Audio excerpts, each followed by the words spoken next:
तो ये सब बातें वो कहते रहे, ऐसा लग रहा है कि वो करे तो सरोकार और हम करें तो बेकार है। किसने दे रखी है पूंजीपतियों को जमीन? 6000 एकड़ जमीन भूपेंद्र हुड्डा ने दे रखी है अंबानी को। भूपेंद्र हुड्डा पूंजीपतियों का एजेंट है।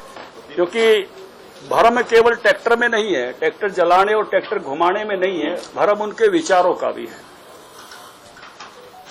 हमने जो कपिल सिब्बल साहब का भाषण सुना, जो दीपेंद्र का भाषण सुना, जो अजय माकन को घोषणा पत्र घोषित करते हुए जो भाषण सुना, जहां राहुल जी बैठे हैं, उनका घोषणा पत्र पढ़ा जिसमें चैप्टर 7 में पॉइंट 11 में इन्होंने यही बात कही है, पॉइंट 21 में ये आवश्यक वस्तु अधिनियम में संशोधन की बात कही है एग्रीकल्चर के चैप्टर में। फिर हुड्डा साहब की रिपोर्ट पढ़ी, उसके 20 नंबर पेज पे पैराग्राफ पॉइंट 1-3 में उन्होंने यही बातें सब दोहराई है।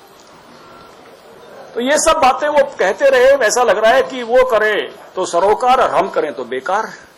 और उसमें पहली बात ये लिखी है कि कोई भी कॉन्ट्रैक्ट पर खेती अगर कराता है किसान से, तो उसके कितनी ही बड़ी रकम वो दे दो, वो उसकी जमीन नहीं ले सकता। जैसे छोटूराम ने कभी लैंड की प्रोटेक्शन की थी, कितना ही कर्ज हो जाए उसकी जमीन नहीं ली जाएगी, उसकी खेती करने के औजार नहीं लिए जाएंगे, ऐसी ही प्रोटेक्शन इसमें की गई है। दूसरा उसमें लिखा है कि कितने ही पैसे दे दो, उससे बंधुआ खेती नहीं करा सकता कि आप इतने सालों तक मुझे यही जो ई रजिस्ट्री आपकी बनेगी, एक फसल से लेके 5 साल तक का उसमें विधान है, तो उससे ज्यादा वो आपसे नहीं करा सकता जो आपका और उसका समझौता हुआ है। अगर किसान की फसल फेल हो जाती है तो उससे केवल उस फसल पर लगने वाली जो औसत कॉस्ट है वो ली जाएगी, लेकिन अगर व्यापारी भागता है तो उससे 1.5 गुना वसूला जाएगा। उस कानून में ये लिखा है। अगर कोई इंफ्रास्ट्रक्चर खड़ा करता है कि भाई मुझे तो शिमला मिर्च चाहिए कई कलर की, जैसे अपने गरोंडा में है, खीरे चाहिए, मैं आपको सोलर पंप देता हूं, ड्रिप इरिगेशन देता हूं, तो जो ही दोनों का करार खत्म होगा, अगली फसल से पहले इंफ्रास्ट्रक्चर लगाने वाले को इंफ्रास्ट्रक्चर हटाना पड़ेगा किसान की जमीन से। अगर वो अगली फसल से पहले नहीं हटाता है तो इंफ्रास्ट्रक्चर सारा किसान का होगा। ये नियम सब प्रो फार्मर है। और अगली बात जो आवश्यक वस्तु अधिनियम की है, वैसे तो वो किसान का विषय नहीं है, कंज्यूमर का विषय है, लेकिन फिर भी उसमें जो प्रावधान किए हैं वो कोई किसी भी तरह की चिंता उत्पन्न करने वाले नहीं है। क्योंकि पहले देश की इकोनॉमी, एग्रीकल्चर इकोनॉमी घाटे की थी। अब देश में 280 करोड़ क्विंटल अनाज पैदा होता है, 135 करोड़ की आबादी है, हर आदमी को 1 क्विंटल का खाने का मिल जाए तो 145 करोड़ क्विंटल सरप्लस है। इसलिए कोई खाद्यान्नों की कमी नहीं है देश में अब।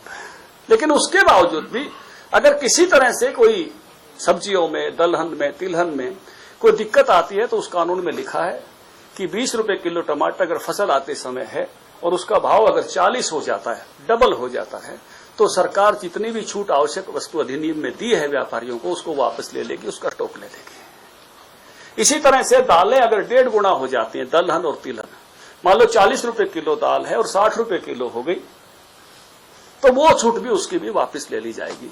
तो ये सारे के सारे कानून केवल प्रो फार्मर हैं। और एक वैकल्पिक रास्ता है, एक रास्ता ये था मंडी वाला, एक रास्ता और खोल दिया। ये इतनी सी बात है। हमको ही पता है अभी इसमें हरियाणा में 1 लाख से ज्यादा किसान जाने वाला नहीं है। जो मेजोरिटी में जो किसान है वो अभी भी मंडी जाएगा, एमएसपी पे ही खरीद होगी। चल रही है धान की खरीद, बाजरे की खरीद चल रही है, अगली फसल का एमएसपी घोषित हो गया है। तो किसी भी प्रकार का उसमें जो ये कंफ्यूजन पैदा कर रहे थे वो जो ही शुरू हो गया, तो मुझे लगता नहीं कि अब किसी को भी इसमें से बचेगा। हाँ, कांग्रेसियों को जरूर मंडी के सामने से घूंघट में निकलना चाहिए, क्योंकि वो झूठ बोल रहे थे कि मंडी नहीं चलेगी, एमएसपी पे खरीद नहीं होगी। किसान ये कह रहे हैं, पूरी बीजेपी पार्टी, प्रधानमंत्री जी समेत लगातार कह रहे हैं कि एमएसपी की चिंता करने की जरूरत नहीं है। किसान ये कहने लगे कि अगर आप गारंटी देते हो, आप लिख के दे दो, हम आंदोलन वापस लेते। कल कांग्रेस में भी, कल जो राहुल गांधी, वहां भी उन्होंने ये कहा कि अगर सरकार, प्रधानमंत्री जी लिख के दे दे एमएसपी रहेगा और वायलेशन होती है तो उनको सजा मिलेगी जो वायलेटर है। अगर आप लिख के दे तो हम आंदोलन। बात कहने में बहुत सुंदर है, लेकिन आप सब साथियों के माध्यम से, क्योंकि पानीपत का मीडिया बहुत जागरूक मीडिया है, मैं इसको स्पष्ट करना चाहता हूं। पहली बात तो यह है कि जो कृषि लागत और मूल्य आयोग है, सीएसीपी, उसमें कोई बदलाव नहीं किया गया है। वो एमएसपी निर्धारण सीएसीपी करता है। इन कानूनों का एमएसपी से कोई संबंध नहीं है।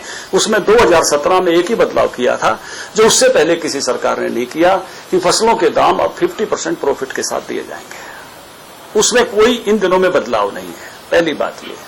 दूसरी बात ये है, इन कागजों पर भी अगर हम ये लिख दें कि मंडी के बाहर की खरीद भी एमएसपी से नीचे कोई नहीं करेगा। यही बात कह रहे हो ना आप।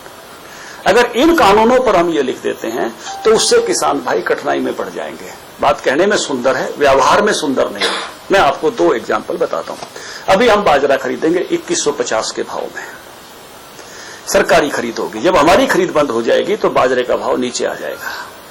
बाजरा हम केवल किसान को पैसा देने के लिए खरीदते हैं, जब हम वापस बेचेंगे तो और नीचे आ जाएगा। इनकी सरकार 14 तक थी, ये उस स्वामीनाथन की रिपोर्ट को पैरों नीचे दबाए बैठे रहे। इन्होंने फिर लोगों की आंख में धूल झोंकने के लिए नोटंकी करनी शुरू की, हुड्डा कमेटी बनाई, मुख्यमंत्री जोड़ दिए उसमें, बादल साहब, बुद्धदेव भट्टाचार्य, नीतीश कुमार, और उस वो रिपोर्ट भी दिसंबर 2010-15 तारीख को जमा हो गई। उसको भी 4 साल दबाए बैठे रहे।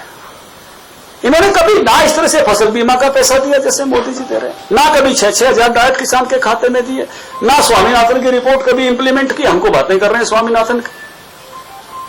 ये तो किसी भी तरह से प्रो किसान लोग नहीं है, केवल और केवल नौटंकीबाज लोग हैं। यहां ट्रैक्टर चलाओ, वहां ट्रैक्टर चलाओ, फिर ट्रैक्टर पे सोफा लगा के घूमो। लोग कह रहे हैं भाई आए रहे थे तो रॉबर्ट को भी ले आते, हमारे किले दिला जाते।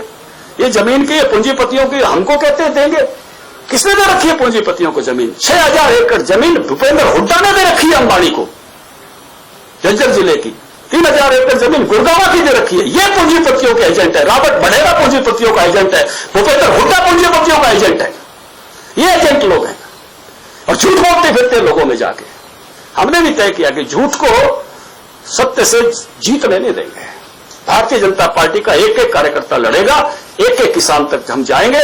14 लाख किसान परिवारों में हमने जाने का तय किया है। एक एक बात समझा के आएंगे और मोदी जी के लिए धन्यवाद का पत्र लिखवाएंगे कि आपने अच्छा काम किया है। हमको प्रॉब्लम राहुल से कोई प्रॉब्लम नहीं है। राहुल जी अच्छे हैं और जितना दौरा करेंगे उतना फायदा ही होता है।